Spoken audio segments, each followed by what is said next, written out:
நேற்று காலையில் பீச்சில் இருந்து ஃப்ரெஷ்ஷாக வாங்கிட்டு வந்த மீன் இது தான்.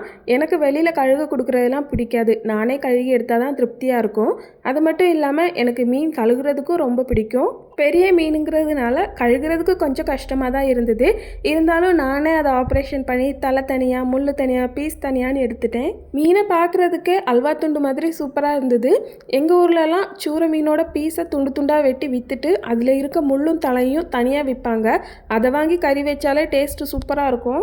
எனக்கு மீனோட தலையை கறி வச்சா ரொம்ப ரொம்ப பிடிக்கும். அதனால எங்கள் வீட்டில் எப்போ மீன் கறி வச்சாலும் தலை எனக்கு தான். மீன் கறிக்கு கூட்டி வச்ச மசாலா எல்லாம் கொதிச்சதுக்கப்புறமா ஃபஸ்ட்டு கறிக்குள்ளே தலையை இறக்கி விட்டுட்டேன்.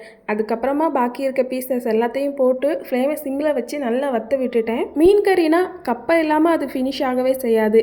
ஸோ கப்பையை வெள்ளைக்கு தாளித்து குழச்சிட்டேன்.